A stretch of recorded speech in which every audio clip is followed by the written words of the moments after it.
السلام عليكم ومرحبا بكم في فيديو جديد. اليوم غادي نشارك معكم وصفة بسيطة واقتصادية ببيضة واحدة، ولكن النتيجة غادي تفاجئكم. فطور سريع أو للغوتي، خفيف ولذيذ، كيوجد غير في 5 دقائق وكيجي أحسن من البغرير والفطائر.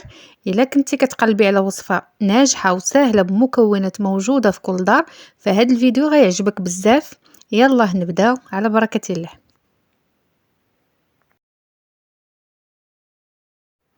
فلهاد الوصفة غنحتاجو فقط بيضة وحدة. كناخد بيضة كنديرها في شي إناء، من بعد كنزيد عليها 2 معالق ديال السكر سنيدة، 1 فاني، وكنطرب مزيان حتى يذوب ليا هادوك حبيبات السكر. من بعد كنضيف واحد 2 معالق ديال زيت المائدة، وتنخلط مرة أخرى حتى كينسجم الزيت مع الخليط. من بعد كنزيد 1 دانون ديال الفاني. هاد الوصفة مناسبة للفطور أو للغوتي، مرافقة للأتاي، كيجي هش وخفيف والمذاق رائع. كما شفتوا كنبقى نحرك هاد الدانون اللي درت حتى كينسجموا مع العناصر اللي درنا من قبل. من بعد كنزيد الكاس الاول ديال الدقيق عامر، والكاس الثاني ما عامرش، تقريبا ناقص 1 سنتيم، وكنخلط. الخليط تيكون عندي تقل من الكيك واحد شويه، كيكون على هاد الشكل هذا، يعني بحال العجين، وفي نفس الوقت هو خفيف وكيلتصق وسهل اننا نتحكموا فيه. هنايا ضفت واحد خماره ديال الحلوى، نسيت ما ضفتهاش مع الدقيق، نتوما ضيفوها مع الدقيق. غندخلها في هاد العجين مزيان، وهذا هو القوام ديال العجينه، كيكون على هاد الشكل. ضروري ما يكون على هاد الشكل، العبار راه مضبوط، القياسات كل شيء.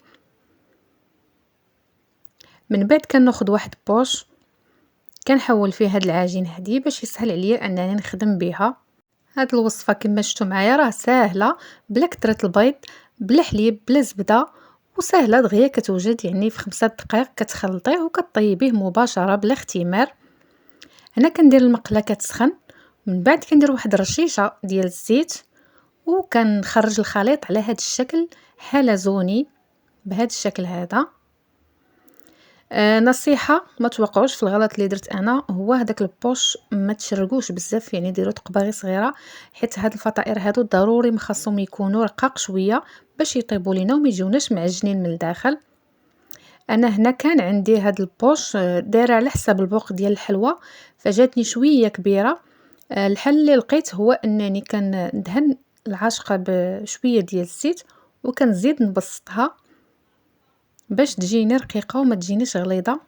اما نتوما من الاحسن تقبوه غير شويه هذاك البوش، وخليوها هكا على شكل حلزوني حتى كطيب من التحت، وكتقلبوها. فملي تكونوا طيبوها ما تغفلوش عليها نهائيا، راها بسرعه كطيب. النار خاصها تكون مهيله باش ما يتحرقناش ويجينا هاد اللوين هكا محمر، ومنها يطيبوا على خاطرهم من الداخل وما يجوناش محمرين من برا ومن الداخل باقي خضرين، راهم كينتفخوا شويه. هذا هو الحجم ديالهم، وكيجي محمر وطيب من الداخل ومهوي من الداخل وخفيف، زوينين بزاف وعمليين وسريعين في نفس الوقت. كما كتشوفوا، يعني الا عندكم بوش درتو فتحه صغيره فخليوه هكا بلا ما تبسطوها بالمعلقه كما قلت لكم. انا ما بغيتوش غليظ فضروري ما درت ليه هاد المعلقه هذه، ومره كنطلع عليه من التحت غير بان ليا تحمر صافي ونقلبو. وفي كل مره قبل ما نعاود العمليه ديال نحط فيها العجين المقله ضروري ما ندير فيها رشيشه ديال الزيت، وكنبقى نقلبها الا بغيتينا شي جهه ما محمراش كنخليها حتى كتحمر، وانا كنقلب فيها حتى كطيب. النصائح اللي غنعطيكم على هاد الفطائر: اول حاجه ما تغلضوهمش، وثاني حاجه العافيه خاصها تكون مهيله. انا خدمت هنا بالريشو فكنخليه حتى كيسخن وكنرجع نطفيه، واخا هو كيطفى ولكن انا قبل ما يطفى يعني عيني ميزاني كتبان نحس بمقله سخنات تنطفيه باش هكا يطيب ويجيني محمر ويعطينا داك اللوين زوين هو اللي بغينا. وبالنسبه للحجم فانتوما تحكموا فيه، بغيتوهم صغر من هكا، بغيتوهم هكا متوسطين، او لا عندكم مقيله صغيره ممكن انكم ديروهم بحجم مقلاة صغيرة. من بعد ما كملت ليهم الطياب فكيجيو محمرين وخفاف ولذاذين على هذا الشكل هذا. التزيين كيبقى حسب الرغبة اللي عندكم، زينوا به. ممكن انكم تفندوهم غير في سنيده فقط. انا هنا عندي الشوكولات متوفر، البيض والكحل، فقلت نزين به. درت خطوط هكا بالشوكولات اسود، وغادي ندير عليه خطوط بالشوكولات ابيض. اما التزيين فغادي نزين بكاوكاو كبديل للبيستاج اللي صيبت معكم في القناة من قبل. اللي بغاه يزين به الحلويات او الفطائر او بسبوسه فغادي نخلي لكم الرابط في صندوق الوصف. هذا هو الشكل ديالو. اختارت انني نزينو هكا، وانتم كيبقى لكم الاختيار، ممكن غير العسل والكوك او لا كاوكاو مهرمش، يعني اللي بغيتو. وها هو البانكيك اقتصادي ببيضة واحدة فقط، هش وخفيف ولذيذ بشكل ما يتوصفش. جربوه بهذه الطريقة وغادي توليو تعتمدوا عليه كل مرة. إلا عجبكم الفيديو ما تنساوش لايك، الله يجازيكم بخير، وتشتركوا في القناة وتكتبوا لي في التعاليق واش غادي تجربوه. وكنتمنى تعجبكم الوصفة وتجربوها، واللي بغى كمية اكثر ممكن انه يضاعف المقادير. ونخليكم مع الشكل النهائي تشوفوا كيفاش جا. حتى الشوكولات وكاوكاو بهذه الطريقه اعطاه واحد المذاق اللي زوين، مناسب بزاف لشرب الشاي.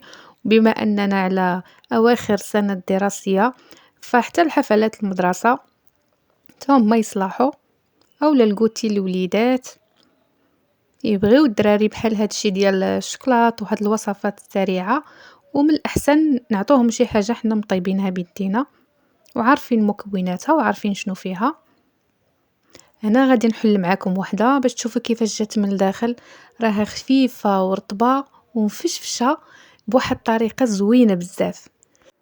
وإلا وصلتي حتى لهنا نقول لك شكرا بزاف على المشاهدة، ونشوفكم في وصفة جديدة وسهلة بإذن الله.